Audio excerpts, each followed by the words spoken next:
Recording and Audacity. 3, 2, 1.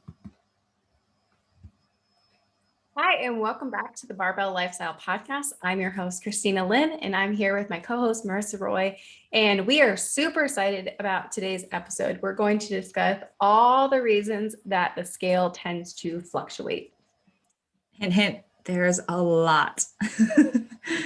Yeah, so we're going to dive into all the different reasons that you might see the scale go up. But first, we're just kind of going to frame this conversation that we're going to have with you today to really set the stage for everything we're going to talk about.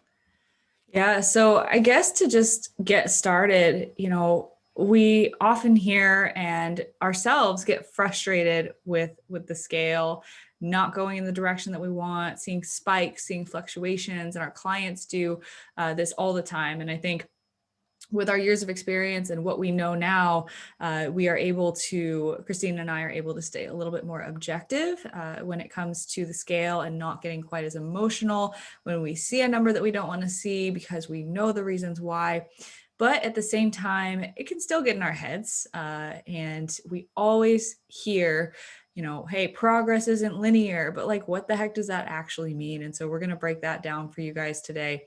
But also reminding you, and I hope that we will continue to remind you this throughout the episode, but the scale is not everything. So we are going to be talking very, very in detail about it today because there's going to be a lot of reasons that it fluctuates. There's going to be things that you should know when it comes to weighing yourself. But if you're someone where you just can't really do this without it being detrimental to your mental health or your state or your mood for the day, this might not be the episode for you. Now, I think there's two ways that you can approach this, right? You can approach it from maybe you've had a really poor relationship with the scale and your self-worth before, but maybe you learn these things that it empowers you to collect data in an objective way without emotion. And that could be a step that you take that's forward. But if you listen to this and it's just triggering and you just can't do it and you're still in a really negative place with all these things, it's okay to put that scale away. You don't have to weigh yourself to see progress or make progress, but we are going to go into detail about it today. So I wanted to make that disclaimer.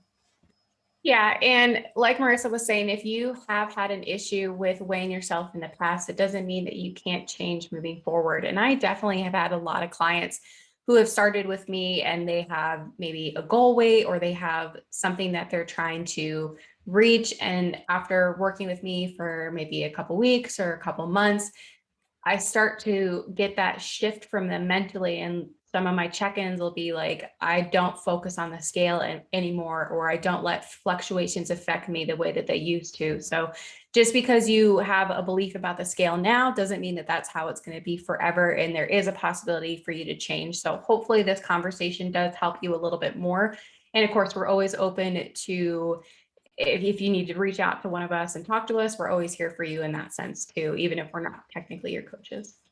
Yeah, definitely. And when you mention your clients, that made me think of, I've had people who have put the scale away for an extended period of time because it was negatively affecting them, even though they did know all of these reasons that we talk about. Because I think both of us have made posts about it at least once, probably multiple times in the past. And our clients tend to have this information once they start working with us. So we start kind of opening their eyes to these things. But I've had clients who, even with that information, they just can't get out of that negative headspace. And sometimes removing the scale removes a negative influence and sometimes even alleviates some stress and allows more progress to happen. And then I've had clients who do that, who come back to weighing themselves when they feel ready, when they feel good, and they're able to take that data objectively and not be quite so emotional about it.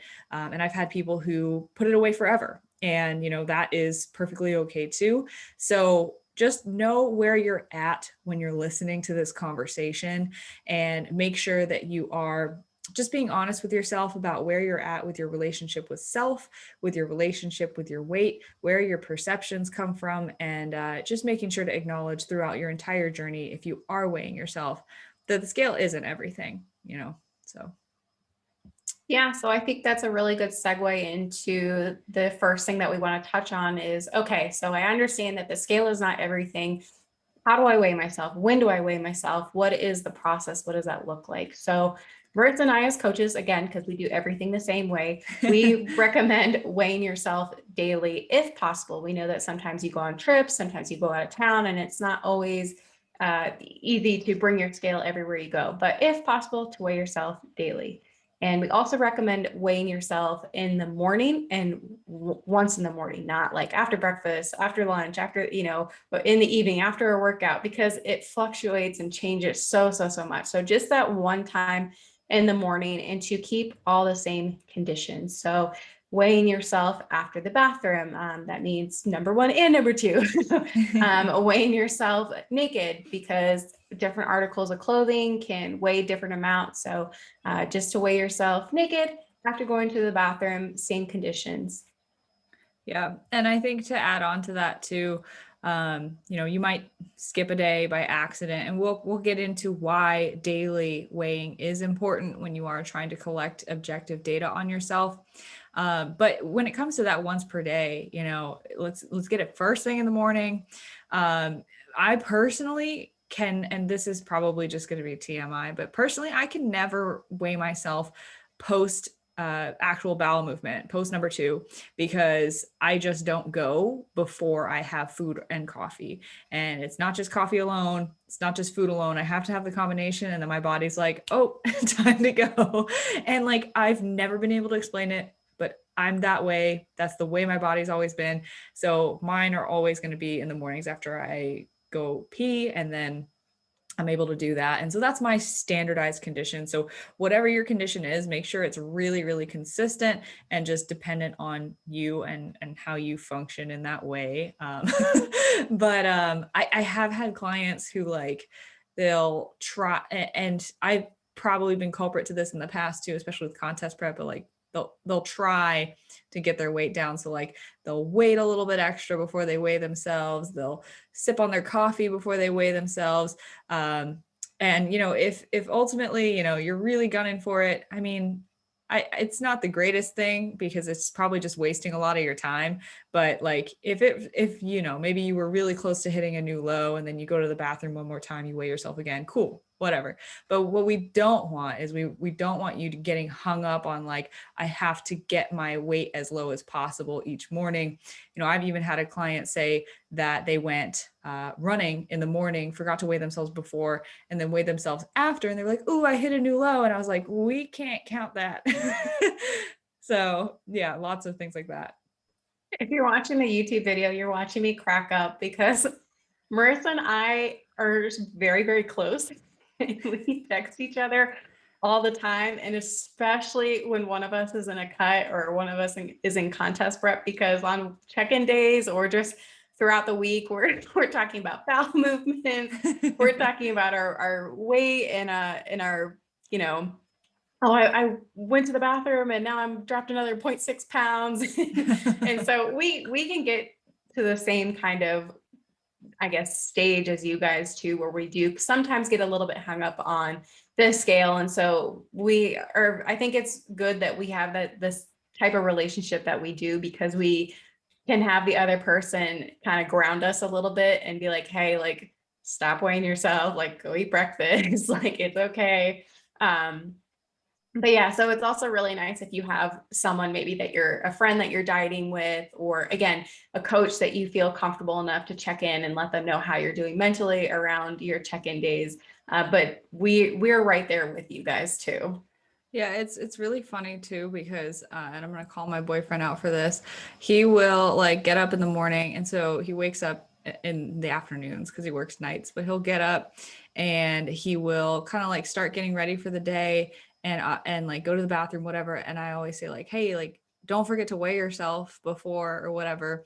And like sometimes he'll go weigh himself, and then he'll like eat breakfast, and then he'll have to go to the bathroom again, and he'll come out and he'll just do it to mess with me at this point. Like he's like, I'm just gonna see. And he'll be like, I hit a new low after I ate and I went to the bathroom again. And I'm just like, okay, that we shouldn't be doing that. Like, Yeah. The other thing I think to add is, I feel like men in their digestive systems are a little bit more normal than females. So that's same thing with my husband. He would kill me if he heard me talking about this, but but it's like clockwork.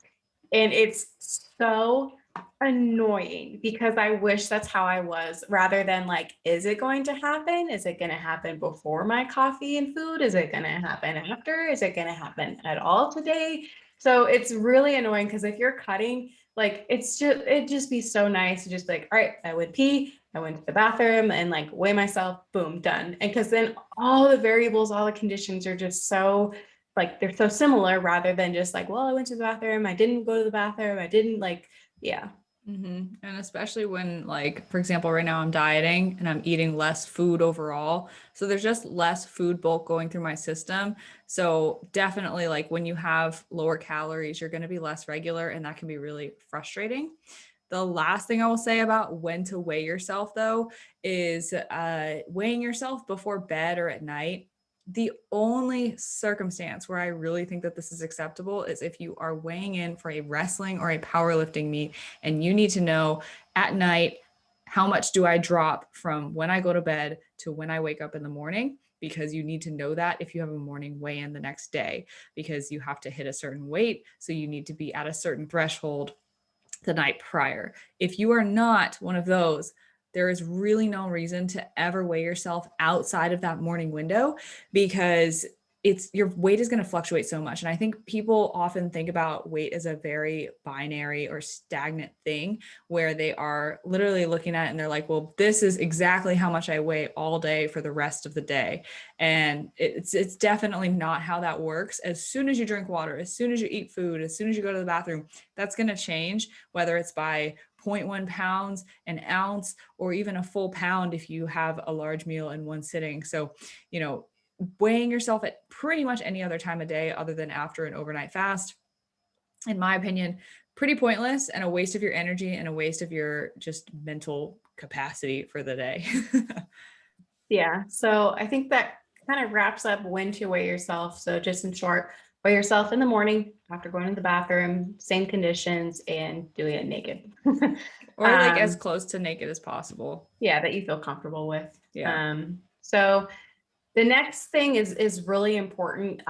It might be kind of short, but the rest of the conversation that we're going to have right now is all under the assumption that you're being adherent and you're being consistent about 90 to 95% of the time, even 100. I mean, with your macros, your nutrition, everything like that. Because if you are not sticking to your plan, or if you're eating inconsistently, sometimes your macros are spot on, sometimes they're all over the place, then it's going to be difficult to figure out if you're making progress, when you're making progress, and you probably are going to see way more fluctuation. So like I mentioned before with the scale, a lot of clients that I start to work with have they follow macros, but they're kind of inconsistent and they're kind of like on and off. And once they start following macros and eating the same things consistently day to day, they're amazed that they don't see the scale fluctuate the way that it used to. And so that's one of the really cool things about feeding your body the same thing day in and day out, is that the scale is just way more consistent. Yeah, and it's the magnitude of fluctuation, right? So if you are just eating, however, I've seen people who they come in to their first week of data collection with me, and we're working together, and they don't have a plan yet, so they're just eating how they normally eat. One day is maybe really high calorie, the next day maybe they're not that hungry, so they don't eat quite that much, and their weight bounces around probably like within a range of like 5 or 6 pounds throughout that week. And then we get them on some targets, we get them to be consistent, and that range just gets smaller. So when we say you should expect your weigh-ins to be more consistent, that doesn't mean that you're not going to see fluctuations. Pretty much all the time, you're going to be bouncing within a range of anywhere from 3 to 5 pounds above or below some given average. And the more consistent that you are, the smaller that range is going to be around where your average sits. And then the last thing to add to that is, if you have a cheat meal, or you say, F it, I'm going to eat whatever I want, or you binge on everything in the pantry, you are going to see a very large fluctuation in the scale upwards the next day, and probably a couple of days trickling on after that. And so again, inconsistency, just like day to day being a little off, but also like if you just say screw it, don't expect to hit a low the next day. Yeah, so that's a really good segue into the next topic, which is when should you expect to see fluctuations? And unfortunately, it's always. Whether you are dieting, whether you are in a maintenance phase, whether you are bulking. Of course, if you're bulking, then you should definitely expect it.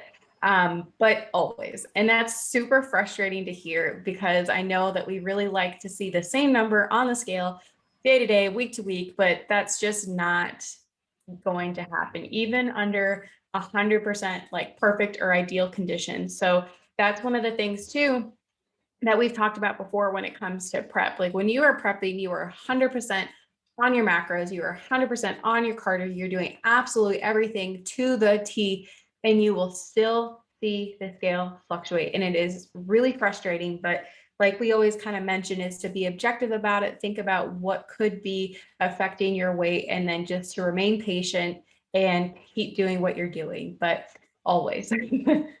Yeah, and so a couple of examples for what phase you might be in and what kinds of fluctuations you should expect.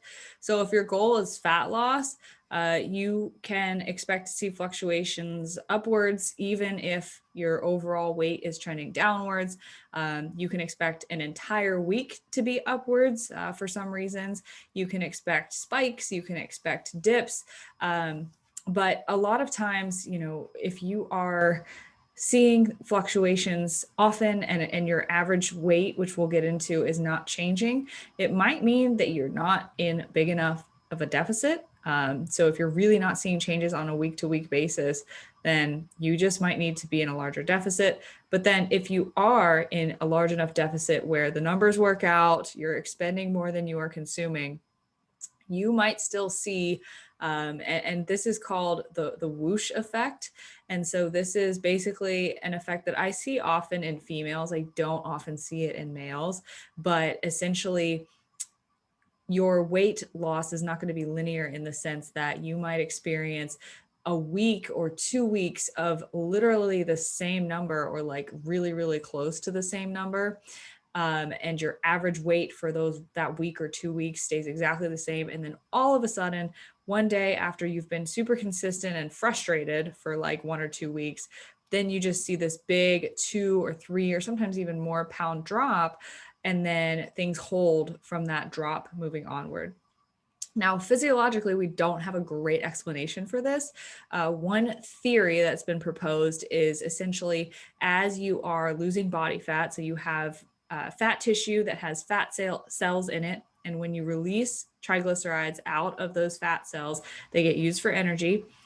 One of the theories is that when we release the fatty acids out of the fat cell, that water replaces it and kind of holds the size of that fat cell the same with water, so that in case we overfeed, because as a survival mechanism, we don't want to lose our body fat. In case we overfeed, then that fat cell is primed and ready to absorb triglycerides and store them because the size is there, right? Like, so you're basically keeping that cubby hole the same size so that you can put the resources in case you overfeed. And then, that's when you first lose that fat, and then over time, 1 week, 2 weeks go by and those fat cells are holding the water in them. Eventually your body's like, I give up. I guess I'm not getting any more food. I might as well just like drop this, right? And so then the water flushes out of the fat cell, and then you see all of that weight come off in the whoosh effect.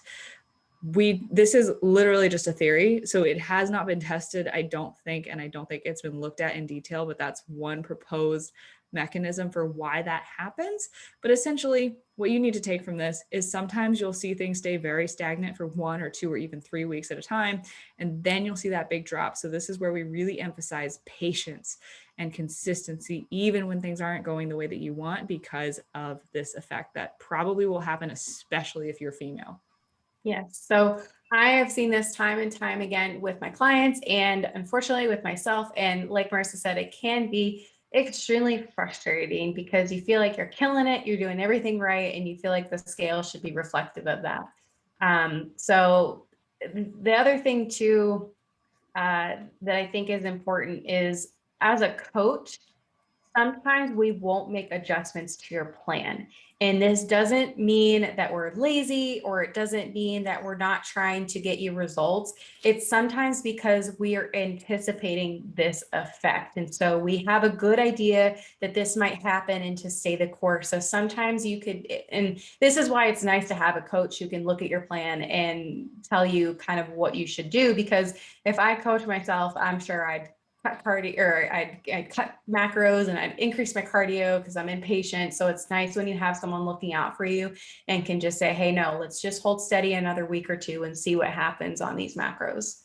Yep, I tell that to my clients a lot as well. And oftentimes you'll see those things in the photos or the measurements first. So the weight might be staying the same. Maybe the waist measurement goes down half an inch. Maybe the pictures look a little bit tighter. So you say, okay, something's happening here. Like, you're telling me that you feel tighter, but the scale's not moving. So like, let's just stick with it and see what happens.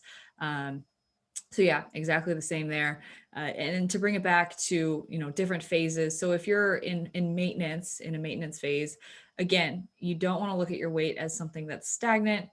Your maintenance weight, quote unquote, is going to be a maintenance weight range, probably plus or minus, above or below 3 to 5 pounds around where you maintain. And so one week you might be, let's say you're a 150 or so pound individual. One week you might be 150 pounds on average. The next week you might be 149. The next week you might be 150 again. The next week 151, back down. And it's going to continue fluctuating up and down. But if the thing to look at, and this is actually a really nice transition in how to actually measure your progress and how to look at things week to week. But if you are taking the weekly average, so the average of the past 7 days of your weight, which is how we recommend you track your weight week to week. If you're fluctuating, say, like I said, 149, 150, 151, 150, 149, and it's all in that same range and it just keeps bouncing around that middle ground, that most likely means you're not in a deficit and that you are at maintenance if that keeps happening for weeks and weeks and weeks. But if you see the weekly trend be like, for example, 150, 149, 148, then maybe it goes back up to 149. Then down again, then 147, then 146. You keep seeing those trends creep down and down and down, then that means you're probably in a deficit, but not every single week is going to trend exactly downwards. It's not going to trend linearly. That's what we mean by that. But even so, if over the course of 1 month, 2 months, 3 months, you're seeing those things trend in the right direction, that is where progress is made. Yeah, so that's the reason we want you guys to take your weight every single day, because if you're only taking it once or twice a week and you weigh in on a day that you fluctuated, then you might not have a very clear picture of where your weight actually is. And so this is why we like to take that weekly average, because it just paints a more clear picture. And the other reason is, we're going to get into all the different reasons that the scale fluctuates, but we look at it as data. And you can look at your weight, look at your macros, look at your training, look at everything, and start to almost kind of pinpoint why your body reacted the way that it did. And again, like we mentioned before, is you can start to predict trends. So when Marissa was mentioning, it's like, okay, well, I'm 150, but I'm starting to hit the 149s. And then this week I hit 148, but then it went back up to 149. So me as a coach, I'd be looking at that data and saying, you know what? You started to trend down. We saw that 148. So let's just hold steady this week and see what happens. Let's see if we can't squeeze out some additional fat loss with these macros. And then the next week it's 148, 147. So it's like, hey, we're seeing some downward trend. Again, let's just hold steady. Or it's like, well, we've been at this number for a couple weeks now. Like, it might be time to implement something. But the weekly average is so important for us as coaches. Yeah, and it's really funny too, because I have this reflexive reaction now whenever someone says, I didn't lose any weight or I gained weight in their check-in, and their goal is fat loss.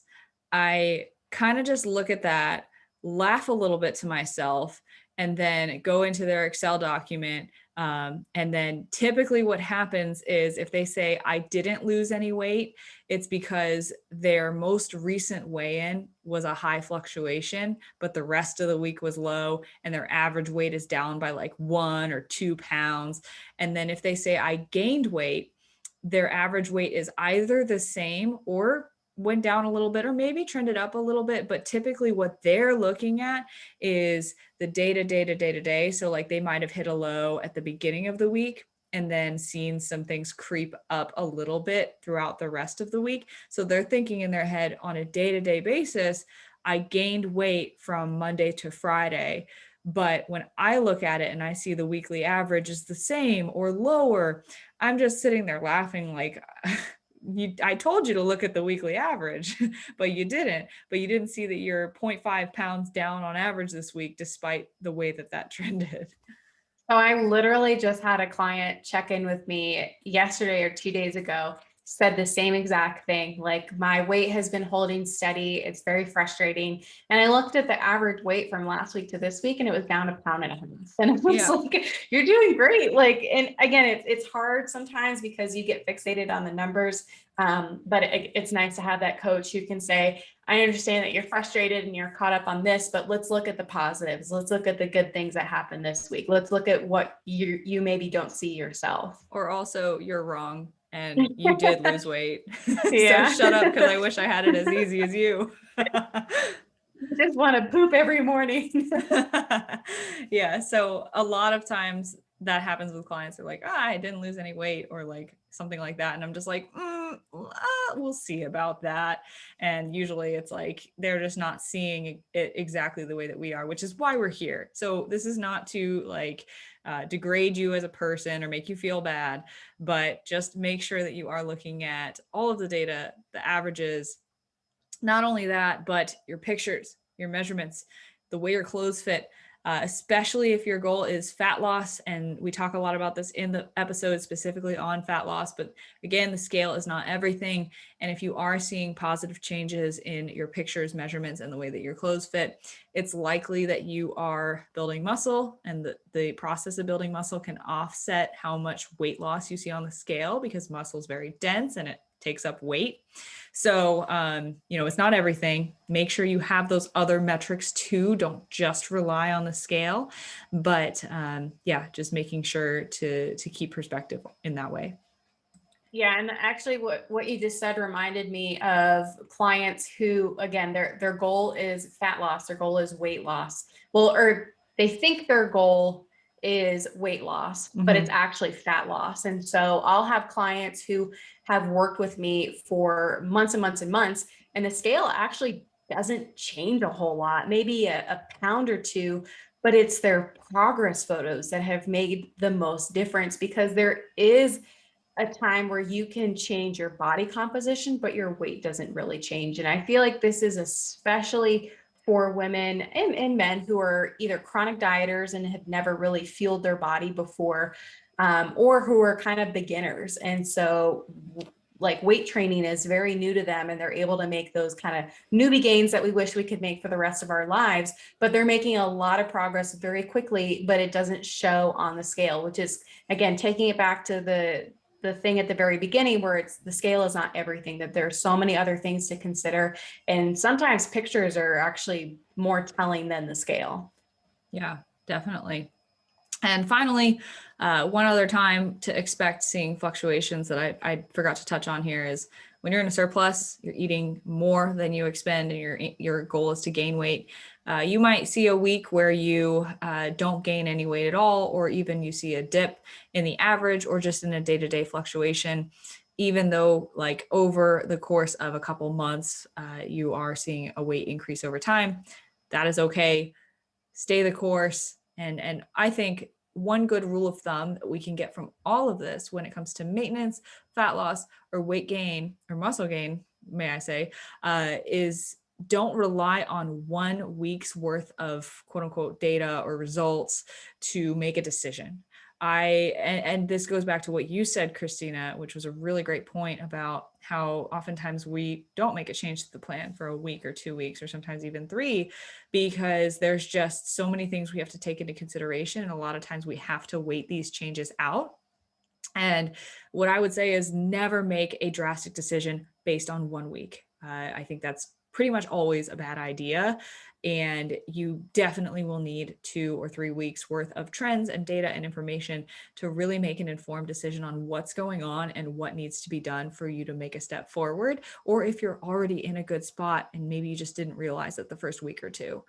So yeah, we're not lazy when we just keep things the same, but it's kind of a delicate balance. And this is where the art of coaching comes in, because we have done this for years now, and it's been a learning process for us to realize, okay, well, when is it time to pull the trigger on this, and when is it time to hold back and just, kind of wait this out and let this client continue to be consistent.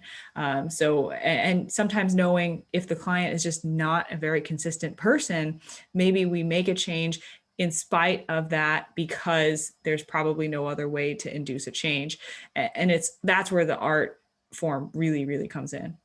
Yeah. So you just reminded me of a client who, and again, I wish all dieting phases were like this, but she started working with me. And after the first week, she was like, this is too much food for me to be eating. Can we lower my macros?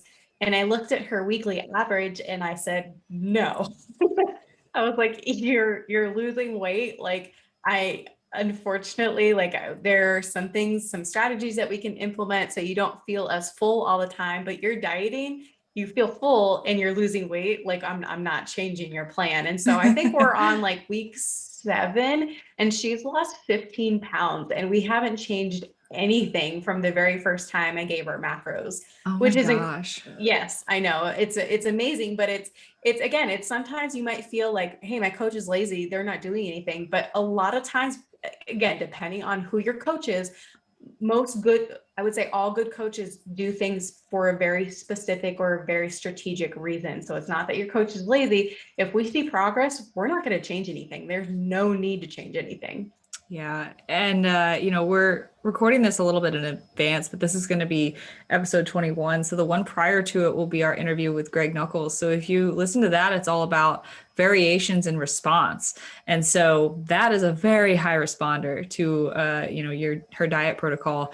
And I just to reemphasize, you can't compare that to maybe someone who struggles to lose weight or has to dig really hard or really deep to see the fat loss that they want, Like us, i.e. like me. us. And so we have been on that side of it where we have just really struggled, hit a lot of plateaus.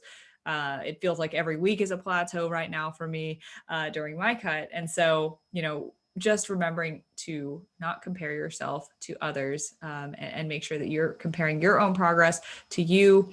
A lot of times in these situations, and this is getting a little bit off track, but I promise I'll be quick. In these situations, I encourage taking your starting photos or photos from a year ago or 2 years ago or 3 years ago, putting them next to photos of you now, because when you are feeling impatient and frustrated and like something's not moving the way that it should be, oftentimes you're on the right track already if you're implementing all of the knowledge that we've given you in the past like 10 episodes. But seriously, like if you have been diligently working, you know that what you're doing is the right approach. You're often on the right track, but you just need more patience. So looking at those long-term comparison photos can be very, very helpful and motivating. Yeah. And so again, not to go too off on a tangent, but some of the things that Marissa and I have talked about in previous episodes is that a lot of times we have unrealistic expectations when it comes to fat loss, and we want to see results very, very quickly. And so I would say on average, when I start with a new client, I would say right around week 3 or week 4 is when I start to get that, hey, I've been doing, I've been hitting my macros, I've been doing my workouts, I've been doing really good. How come I don't see as much progress as I'm not seeing as much as I would have thought? And so it's kind of that same thing that Marissa and I touched on, is sometimes progress can be really slow. Sometimes it takes your body a little bit of time to start adjusting to things. And that's normally when I send that comparison between week 1 and week 4. And so again, maybe the scale hasn't really shown a lot of difference, but normally the progress pictures show a lot. So it can be really difficult to take starting photos when you're not happy with how you currently look, but they are so, so, so important to determine progress. Yeah. I mean, I think that tangent is absolutely necessary, and very, very important. But to bring us back, so we're going to go through all the reasons that we can currently think of that the scale is going to fluctuate and which way those things will make them fluctuate. We're going to try to bullet point and like breeze through these and not take too long on any which one. And we were talking about that before this, like, hey, like, let's make sure we don't just like drag out one for like 15 minutes.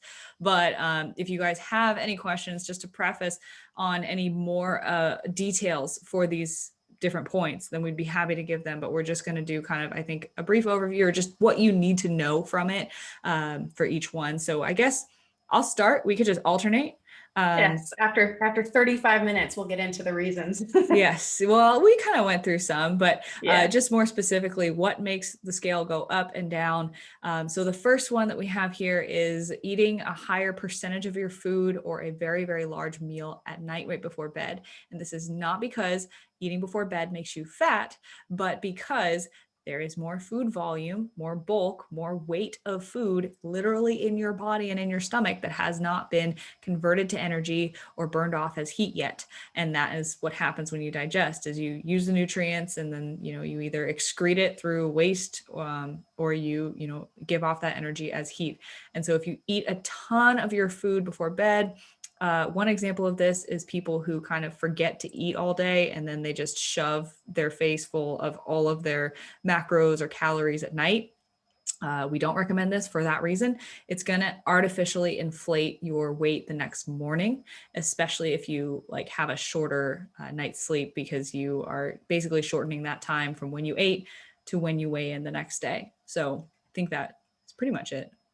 Yeah, I don't have anything to add.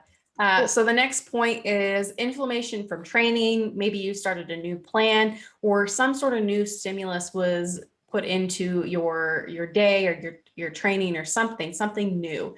So I think that, again, a lot of times, a lot of people in the very beginning experience a lot of inflammation and soreness from training because it's something that their body is currently getting used to. This also happens even if you've been lifting for a long time and you've done a training block for maybe 16 weeks and you get a new plan. So you're trying out new movements. They're probably pretty similar, but you might get a little bit of sore. You might see some increased inflammation than what you were previously used to. And I think this is actually too why we had that myth that you had to constantly trick the body and you had to change everything up because you get sore from that. And so we used to think that if we're sore, then therefore we're progressing, we're making progress in the gym and you feel like your body is working, which we have now found is not necessarily 100% true. But what I wanted to touch on was adding in something new. So again, I was lifting for a really long time. I was running in college. And my friends were like, hey, do you want to go snowboarding? And I've never snowboarded before in my life. So I was like, sure. So I went snowboarding for a few hours and, I was like, all right, that was weird. Like that was new. I woke up the next day and felt like I got hit by a bus. I was sore in places I didn't even know could be sore, but I had never used those muscles before. So again, if I had I might think, oh, snowboarding is the key to gains because I was so sore, but it's just because it was something new that my body wasn't used to and I had to adapt a little bit. I wasn't really weighing myself like I am now in college. Like, sure, if I had gotten on the scale, I would have seen a couple pounds up. Yeah. And I think it's funny because we don't necessarily think of that soreness and inflammation response as like a positive thing or like anything like that in other contexts, right? So if I, stop playing volleyball for 6 months, which I did over the quarantine pandemic period, and then I start again, I got really sore the first time I played, right? But we don't associate that with making gains. We just know like, oh, I haven't done this in a while, right? But then when it comes to lifting, for some reason, it's like you have to be sore, otherwise you're not making progress. And, you know, that's not really the case, right? But yeah, and one thing I want to add to that is inflammation is a healthy response. It is not a bad thing. When we train, we have inflammation. Even if we're not getting really, really sore from it, after we train, we have inflammation in the muscle, and that is the healthy response that the muscle is healing and repairing. So it's not a bad thing, but when you start a new plan, you might go up in weight the next day because you're really, really sore from like your first leg day, that block. And, you know, that might affect your weigh-in.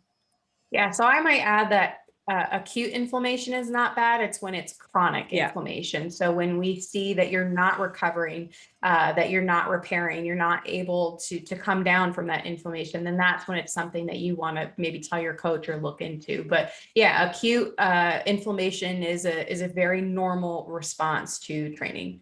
Yeah, definitely. Next one is kind of along the same line, is getting a really bad sunburn. So you might think like, oh, if I lay out in the sun and I get, you know, really dehydrated from just sweating a lot, you know, maybe I'll hit a low the next day. While that might be true, if you get burnt, your skin is going to swell up and your skin is going to hold a lot of water. And that is going to probably show you an increase on the scale the next day. So it could go one of two ways. You could get dehydrated just by being outside in the sun for a while. And if you don't replenish that water, you could weigh in low. But if you get really, really burnt, and let's say you're very, very fair skinned, or it's your first time out in the sun in a while, that could increase the scale weight from water retention in the skin. Yeah, so that's something that Marissa and I were joking about before we started the podcast, because we both have had experiences, and it's something that I didn't really know was a thing until I was tracking my weight. And then I, you know, had spent a day out of the pool, and the next day I was like, what the heck? And I didn't put two and two together until it was the summer and I had started going to the pool and then weighing, and I started to get the correlation. I think I even mentioned something to my coach and they're like, yeah. And I was like, oh, okay. I get it now. Yeah, I think how I learned about it was my coach said, don't lay out at your pool on peak week because it'll cause inflammation and water retention. And that was like the first time I'd ever thought or heard of that. Yeah. So I think that pretty much sums it up. Pretty easy, straightforward. So the next one, which is not easy and straightforward, is PMS, your period, and ovulation. So as females, there are a lot of different cycles. I feel like we have only a couple days out of the month that we're feeling good and everything's normal. And then other times we're experiencing some sort of hormonal issue from our cycle or ovulation or for some other crazy reason. Yeah. And so to kind of just put a blanket statement on this, it's most likely the PMS week and or the period week where you're going to have a probably 1 to even 5 pound increase on the scale reliably for that period of time. Depending on the person, some people are more prone to bloating PMS week. Some people are more prone to bloating and weight gain when they're actually bleeding. But that part is really individual. And we have a whole episode on that, on periods and the menstrual cycle and all that coming out. But in general, it's going to be a weight increase those 2 weeks or so. Usually for most of my clients, I see it in the PMS week and then things kind of level out like 1 or 2 days into the period. And for myself, it's like, as soon as I start bleeding, I'm like, good, like everything drops off. Maybe one day I'm still bloated, but for me, it's all PMS. For some people, they don't have any symptoms of bloating or anything until they actually start bleeding. But that's kind of what you should expect. And it is a reliable for like about a week of every month. If you're a regularly menstruating woman, that you're going to see 1 to 2 to 3 pounds up on the scale. And what I often tell clients is if they are in a deficit and their goal is fat loss, and they say, oh, I'm PMSing right now, so I'm really moody and cravey, or I'm on my period right now, so like this and that, I feel bloated. If they're still losing weight, that to me is a sign that they are in a really big deficit or a really good spot where like things are working. Because if they're able to not see that fluctuation from their PMS or their period, that to me is a sign that like, okay, we're definitely seeing movement, right? But if we don't, I'm not worried about it either. I'm just like, hey, let's just wait this week out. It'll go away, and then we'll be back on track with where we were. Yeah. And like Marissa said, it's very individual. So you might have a different response than someone else. It doesn't make you weird. It's just that's how your body responds to your cycle. So I have also seen with clients that they do experience a little bit of a weight jump, maybe for a couple days, maybe not as long as the time that they PMS or they're on their period where they see that weight gain, but they will also see it during the time of their ovulation. So I think that I've seen this a lot more with moms where I think that they're a little bit more in tune with ovulating. And I've made that correlation too. So I've seen that, but like Marissa was saying, and this is why we like to take our daily weight. We like to look at the average trends, is because you can start to see and predict. You see patterns, you can start to predict things. So like Marissa, actually, we were talking about this right now before we started this episode, like, hey, my weight is up a little bit. I'm starting to get a little moody. And then you think, oh, okay, well, maybe I'm about to start my cycle. So it kind of gives you a little bit of relief because you have a reason now why your weight in the scale is up a little bit. So it gives you time to kind of think about things and not emotionally react to what you're seeing on the scale. So that's also, it's something that I never really paid attention to when I was in high school. When I was in college, I just felt like, I'm really gross and bloated this week. And I feel like, all my progress is ruined. But had I been taking my weight, had I been paying attention to this, I could say it's not that I gained weight. It's just my period week. This is what happens every single month. I'm not setting my progress back. Like I just need to get through this week and then we're back on track. Yeah, a lot of times it's having the conversation with clients that, hey, you need to set this expectation now, like within the first month of working with someone, that, this is going to happen every single month. So I need you to know so that we don't get torn up about it every single month. But yeah, we have a whole episode coming out on PMS periods and what to expect with that in terms of your performance, exercise, a really great interview for that. So we'll leave that there. Expect an increase with that for sure. Next one is, and this kind of goes into the first one I mentioned, but your wake up time. So if you get up really, really early and that's not normal for you, for example, if I normally wake up at 9 a.m., I don't. That would be great, but I don't. And one day I have something to do in the morning and I get up at 6. That's 3 hours earlier. And like I said at the beginning of this, that's decreasing the time you have from your last meal through your overnight fast to when you weigh in. So it's essentially just like that time gap, right? And so the longer you have from when you last ate or drank something and went to bed and when you wake up, the shorter that is, then most likely the higher your weigh-in is going to be. And if you, and to an extreme example, if you, for example, get up at 6 every day, but then on the weekend you sleep in till 9, you're probably going to see a lower weigh-in on that day where you sleep in, because that's just elongating that time. So knowing how that works too is important. And that doesn't mean to intentionally always sleep in past whatever, just so that you can see lower weigh-ins. But if you get the chance to sleep in, cool, know that you'll probably have a little bit lower of a weigh-in that day compared to maybe the weekdays or work days when you're getting up really early. Yeah, so I don't think I have anything else to add, but that's a good transition to the next reason is less sleep and going to bed late. So if you get less sleep, again, you're shortening your time to digest when you're sleeping. Sometimes you just feel like if you have to wake up earlier, you just go to bed late. Sometimes you're groggy. And again, if you're going to bed late, most of the time you're eating later than normal too. So it kind of is a reason within that has multiple reasons kind of built into that. Yeah. And it's just kind of the other end of the one I just said too, is like you're shortening the window from the other side.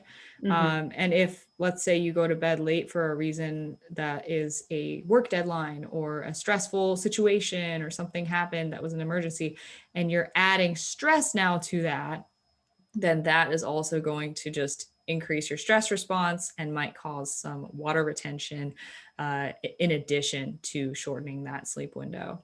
Yeah.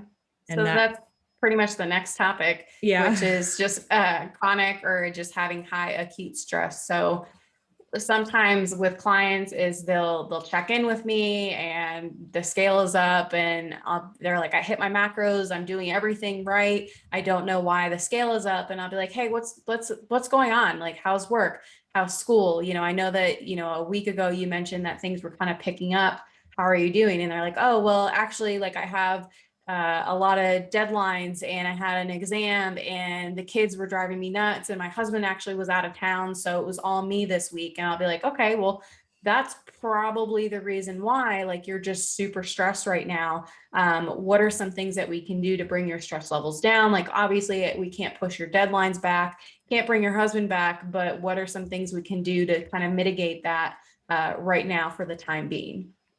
Yeah, and I think it's important to distinguish between chronic and acute stress, because a client who is chronically stressed with, say, a shitty work situation that they can't get out of or feel like they can't get out of, or a toxic relationship that is longstanding, or, chronic stressors like that can be very, very problematic when it comes to seeing progress. I mean, obviously, that's not the number one thing that should be dealt with when you have that kind of stressor in your life, but like, it does throw a wrench in things. So oftentimes with those types of clients, if I find out that that kind of stuff is going on, we put the brakes on trying to actually pursue fat loss, because to a certain extent, if it's really that bad, pursuing fat loss and giving your body less energy than it needs is probably pointless, because giving your body less energy than it needs is a stressor and can be a chronic stressor.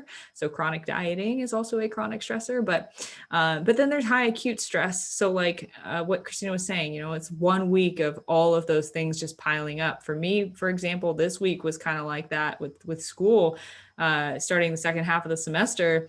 And all of a sudden I have all these new projects and tasks to do. And I felt very overwhelmed this week. And that was coupled with, I think, my PMS week, and I saw an increase and I got frustrated. So again, I'm right there with you guys, but high acute stress is fine because that's just going to pass, right? It's temporary, it's acute in nature.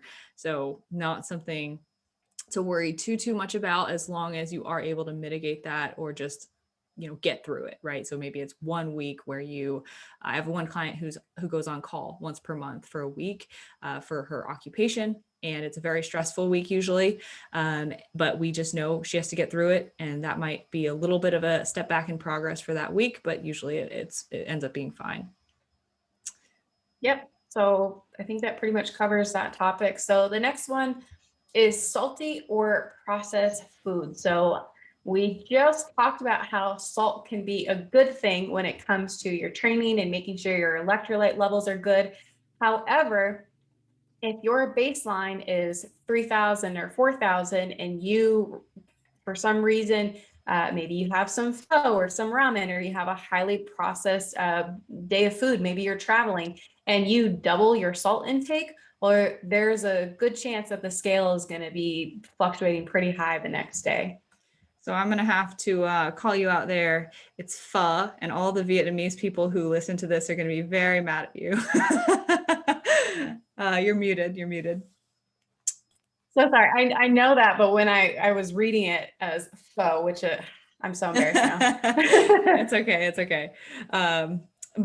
Yeah, so that is one example that for me, I really enjoy a good bowl of pho. But if you have not ever looked at the nutrition facts on a bottle of fish sauce, which is like the salty sauce that they sometimes use to add to the broth, and then just the broth itself and the amount of salt that's in that, even me, who can probably eat upwards of 8,000 milligrams of sodium per day on a really high expenditure day, even that will knock me way over the edge, and I'll see a really, really high weigh in the next day. The one thing to really pay attention to, though, with this is salty food and food that is high in sodium or very, very highly processed, which usually means that there's added sodium. is a lot of times it does come down to fluid electrolyte balance.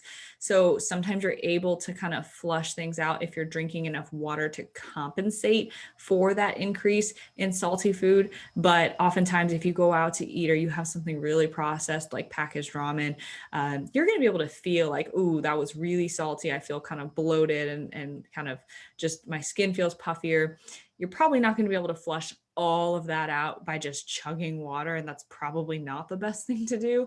The best thing to do in that situation is probably accept a higher weigh in the next day from some water retention and just work on drinking enough water the next day to flush it out and bring things back to normal. So that's going to, again, increase your weight probably the next day.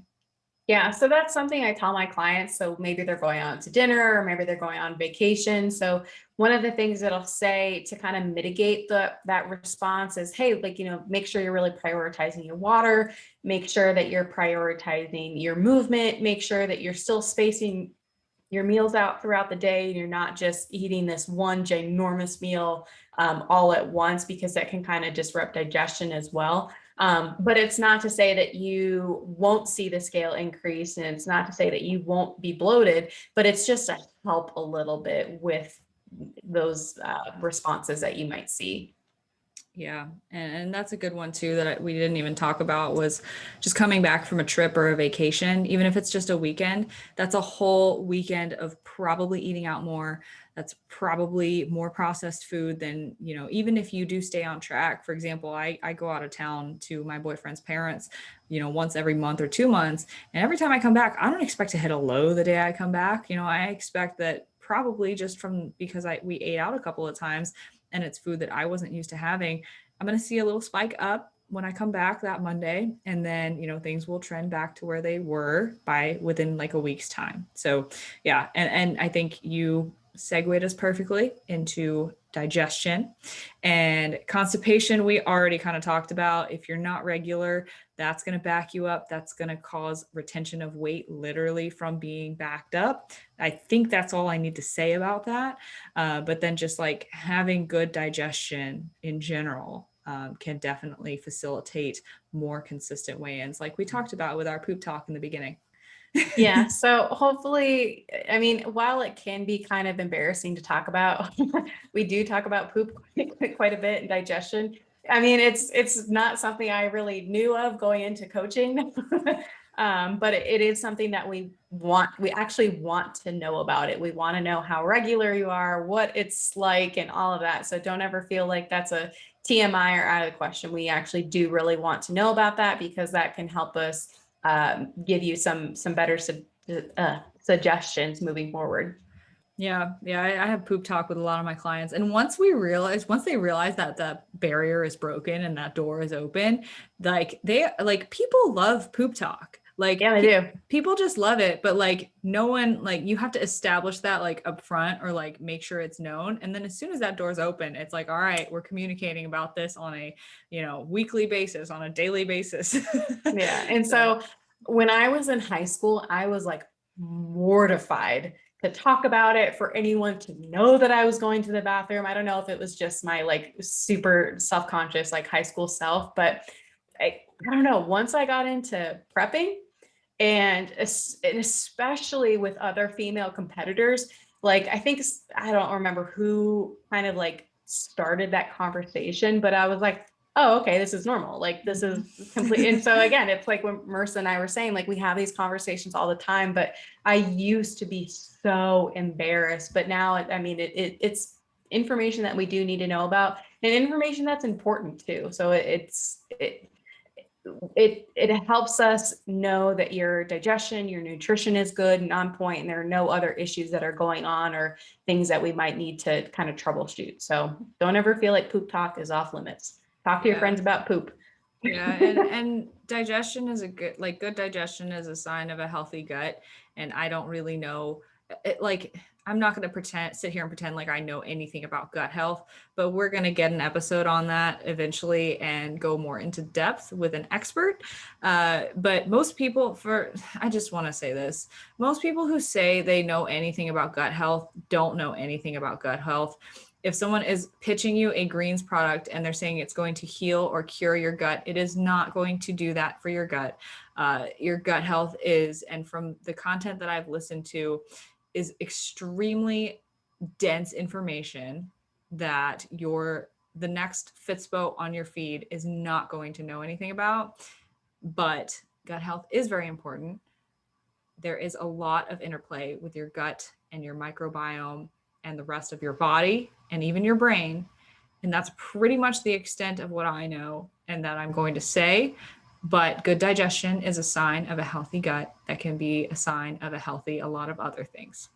That actually just made me think about something, because I'm currently studying for my pre and postnatal certification, and something that, of course, again, Merce and I were talking about this before, but the first few chapters have been like a very good overview and just kind of a refresher for coaching, and it talked a lot about your scope of practice as a coach. And so when Marissa mentioned this, it made me think of this, especially because we had just talked about the supplement industry with Doug Miller.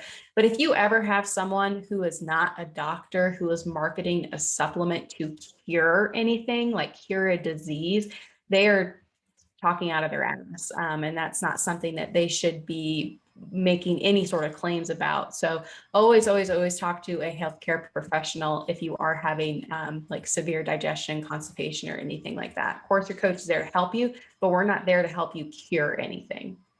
I'm pretty sure that's also illegal to make like broad claims like that. But, supplements are pretty unregulated. So sometimes some companies do.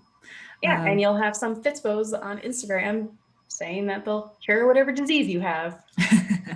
Yeah, so just watch out for that. The next one we've kind of already touched on with fluid electrolyte balance and just, different aspects of it, but hydration and alcohol consumption. So obviously try to stay hydrated every single day. We've touched on the importance of this multiple times, but if you are dehydrated, it can cause your weight to actually fluctuate up sometimes or down, depending on what the other circumstances are for your day or for your week. But hydration is super important, and just keeping that consistent, giving your body enough fluid to actually function properly. We recommend roughly a gallon per day. And then alcohol consumption will dehydrate you. So oftentimes what I see with this, personally, I go up in weight the day after I drink, but I know that some people who maybe if they drink a lot and they don't replenish with any water, they go down a lot the next day in weight. So it really depends on like the amount and how much other stuff they're eating or drinking along with that. But for me, like if I eat my normal day's worth of food and then I have a drink on top of it, typically I just go up in weight. Well, the other thing too is like when you did come to stay with me, we went out to a few breweries and we went out and had, a beer or two. But what happened with Merce and I is we had hit legs pretty hard. And then I think we had like a beer or two that evening. And the next day we were even more sore than we would have been without the alcohol. So that's a lot of like, we're listing a lot of reasons. And it's not always just one or two. Sometimes they all work in combination with each other. So it's not just because of alcohol. It's not just because you slept later than normal. Sometimes it's just a couple things all piled into one. Yeah, that's a really good point. So in that example specifically, and I think this is important for our listeners to know, alcohol does kind of blunt the muscle repair response. So if you train really hard and then you drink, your recovery the next day or next couple of days is going to be a lot crappier than it would have been without alcohol.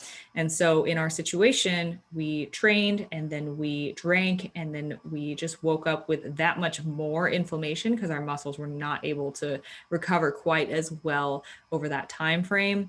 And then we were more sore and less recovered and still probably dehydrated. Yep. Yeah. Yep.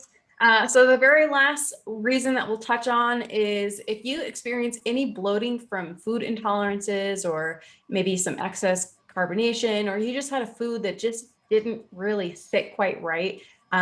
So if you have been following my, journey, my story for a little while, you know that every now and then I'll have kind of like a flare up where I look like, let's say 4 to 5, maybe even 6 months pregnant. I still don't really know what it is that causes those issues. It could be a number of different things, but there is something that I eat or a combination of things that I eat that just don't sit right. And I will be bloated for 3 to 4, sometimes even up to a week, and I will always see a couple pounds on the scale move and fluctuate. So it's not always fun, especially if you don't know what's causing it. But if you eat something that just doesn't sit right or really sit well in your system, that you could see a scale increase.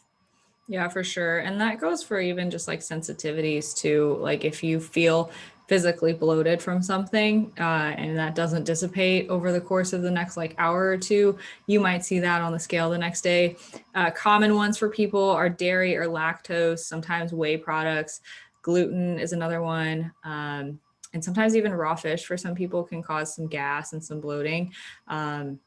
And then protein snacks and protein like food products like bars and that sort of thing can sometimes cause some bloating in people. So it's just, I think takeaway from this is just pay attention to what your body responds well to or doesn't respond well to. I also know people who don't really feel good when they have a lot of sugar alcohols. Personally, I'm very thankful that I'm not one of those people, but there are a select few that don't respond well to those as well, including things that have like prebiotic fibers or like things that are made with thickeners like xanthan gum or something like that. If you have a lot of that, that can cause some bloating too. But I think, yeah, one takeaway with this is just if you are having these things and you do enjoy them, but maybe you do see a little bit of an adverse response from them, sometimes it has to do with the dose. So if you're having a lot in 1 day or 2 days or 3 days, that could be a cumulative effect. So keeping these things in moderation, if you do enjoy them and you do want to keep them a part of your diet, can probably mitigate a lot of that, especially with things like diet soda, which is sugar, alcohol, and carbonation. If you have one a day, you're probably going to be fine. But it's when you down a whole like 2 liter bottle because you're hungry and you want to fill up with carbonation, that's when that's a problem.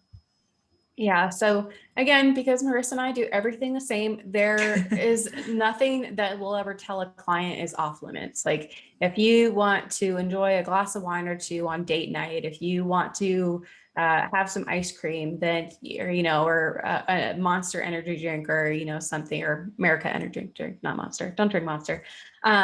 We always say, yeah, enjoy it, absolutely, but do so in moderation. So we'd rather you enjoy a little bit here and there. And sometimes I'll get clients who are like, is diet soda bad? Is this bad? I feel like it's like with everything in life, like caffeine is not bad.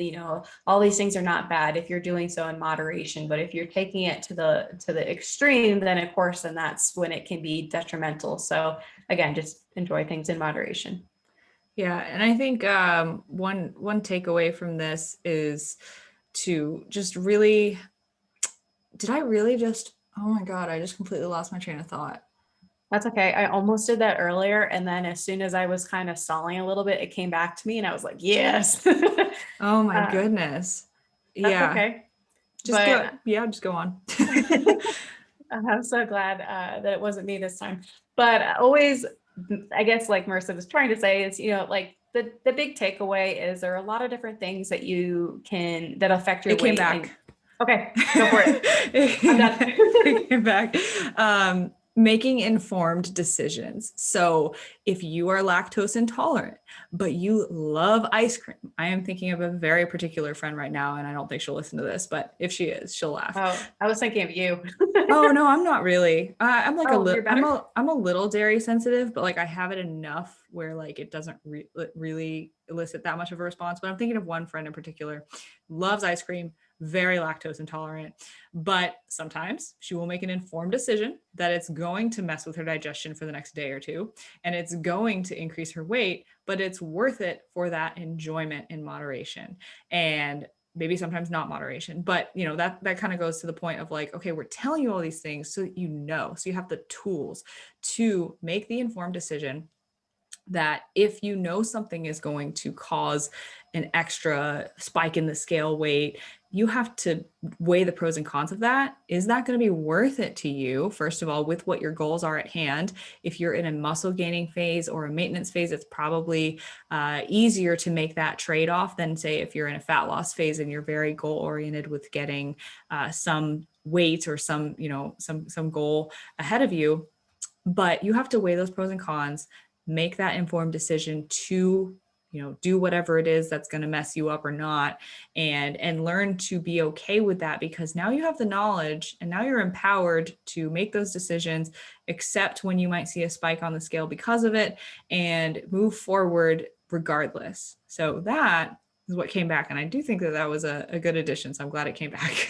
I agree. That was good. But it's like Marissa was saying, like, too, that it just allows you to be a little bit more, like, to be able to look at the data and kind of say, okay, instead of freaking out, instead of thinking that all my progress is ruined, like, what could have possibly have affected my weight? And so you start to see trends, predict trends, and it just becomes a little bit less emotional and more of a data point. So that's kind of why, again, taking it back, that's why we like to average, or take that average weight day to day and looking at what might have caused some things and what is the reason behind it. So that's what we do as coaches. That's what we help our clients do. But again, with that all being said, we're not immune to emotional responses to the scale, that we see it too. And it is normal, I would say, to sometimes have that kind of like moment of panic or moment of frustration because you feel like you've been doing a really good job, to sit with that for a little bit, but don't let it consume and really set the tone for the rest of the day or rest of the week. That there are still a lot of things that you can do to get back on track and not have that, like, I mean, because you're not your weight. That doesn't determine who you are as a person, what your worth is, or your relationship to other people. That it's just what your relationship to gravity and the earth. I think that's a great finishing point. And I think, just to echo what you said, take the average, the weekly average weight every 7 days, take your weekly average, compare it to the previous. We recommend doing this on an Excel sheet. We also recommend plotting your actual macro adherence so you can be more objective with how adherent you're actually being to your plan. And then finally, look at individual days for reasoning and causation. So if you see a really big spike on the scale, take a look at, what you ate the day before. What was the sodium content, or did you eat all of it right before bed? And so it can be very informative once you know all of these things, that it is okay to look at, individual days of our intake or our weight to see, okay, well, what happened to cause that? Understand that better.